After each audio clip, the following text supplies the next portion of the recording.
Please stand and join me for the Pledge of Allegiance. Ready, begin. I pledge allegiance to the flag of the United States of America and to the republic for which it stands, one nation under God, indivisible, with liberty and justice for all. Please remain standing. Yo prometo lealtad a la bandera de los Estados Unidos de América y a la república que representa una nación bajo Dios indivisible con libertad y justicia para todos. Pueden sentarse. What's happening this week? Writing Sage testing Monday through Thursday this week. Books! Library open to students Tuesday, Wednesday, and Thursday from 3 to 4. 8th grade field trip to Sea Tech on Friday.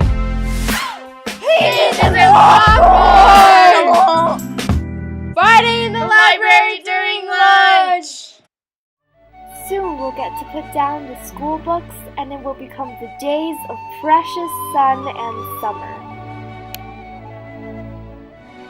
We'll get to frolic through the meadows and bask in the glorious sun.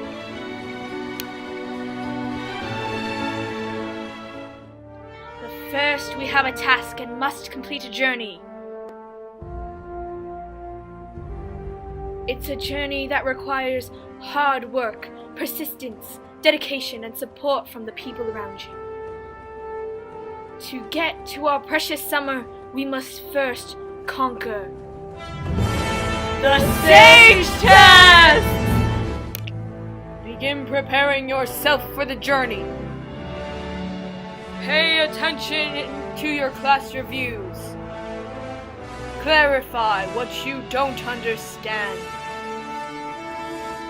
Get a good night's sleep each night.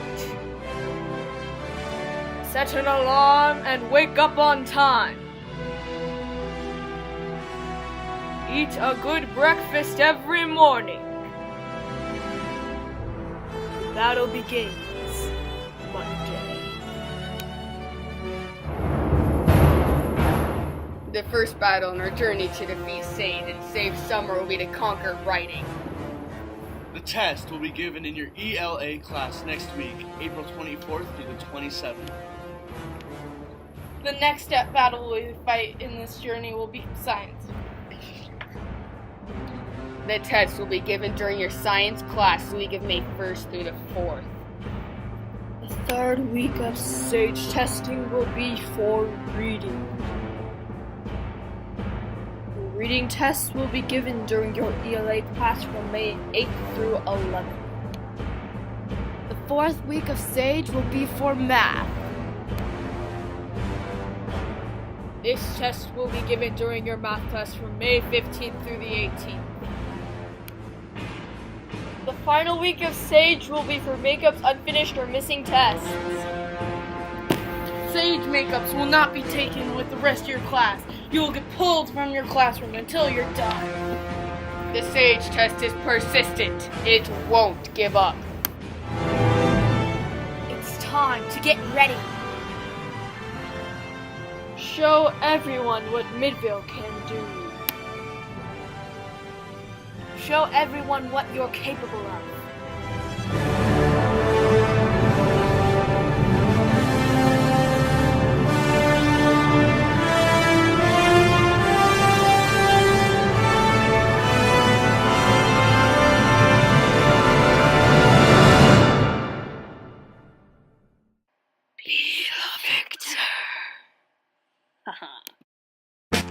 What's your top rate?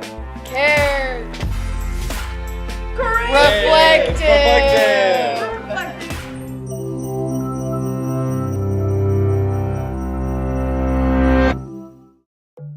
It's 4 a.m. and the big test is in 8 hours, followed by a piano recital. You've been studying and playing for days, but you still don't feel ready for either. So what can you do? Well, you can drink another cup of coffee and spend the next few hours cramming and practicing. But believe it or not, you might be better off closing the books, putting away the music and going to sleep. Sleep occupies nearly a third of our lives, but many of us give surprisingly little attention and care to it. This neglect is often the result of a major misunderstanding. Sleep isn't lost time, or just a way to rest when all our important work is done. Instead, it's a critical function, during which your body balances and regulates its vital systems, affecting respiration and regulating everything from circulation to growth and immune response. That's great, but you can worry about all those things after this test, right?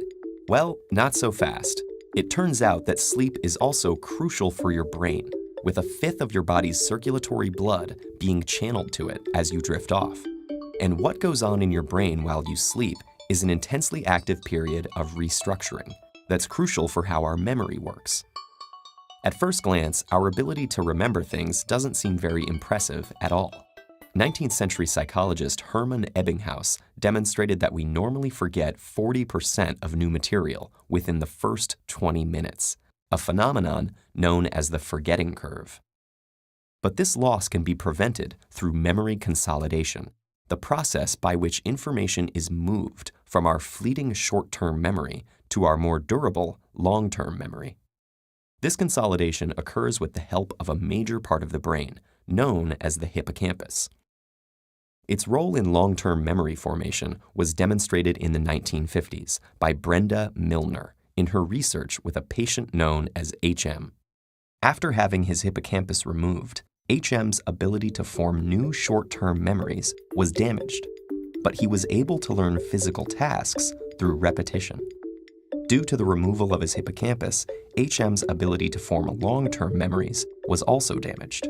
What this case revealed, among other things, was that the hippocampus was specifically involved in the consolidation of long-term declarative memory, such as the facts and concepts you need to remember for that test, rather than procedural memory, such as the finger movements you need to master for that recital.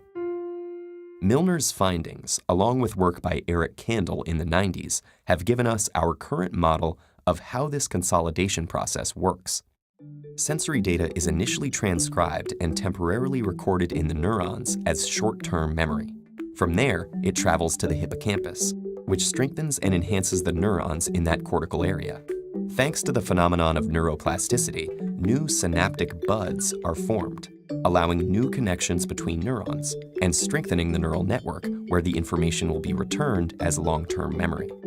So why do we remember some things and not others? Well, there are a few ways to influence the extent and effectiveness of memory retention. For example, memories that are formed in times of heightened feeling or even stress will be better recorded due to the hippocampus's link with emotion.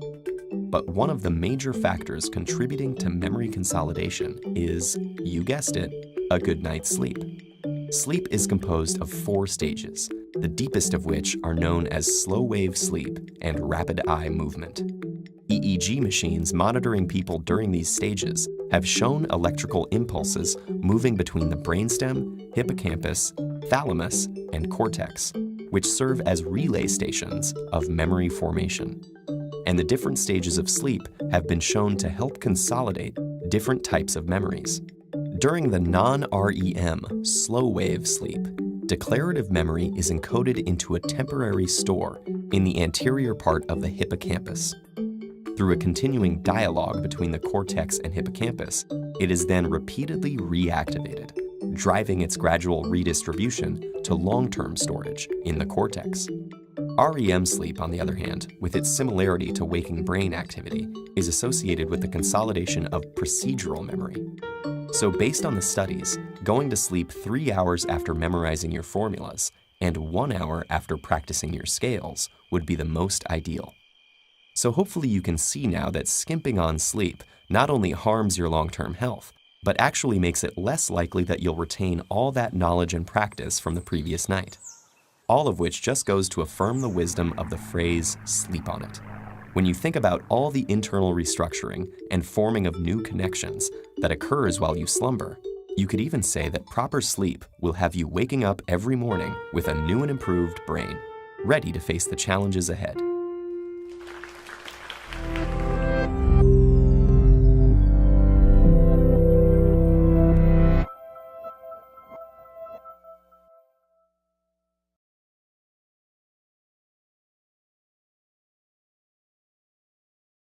You are braver than you believe, and stronger than you seem, and smarter than you think.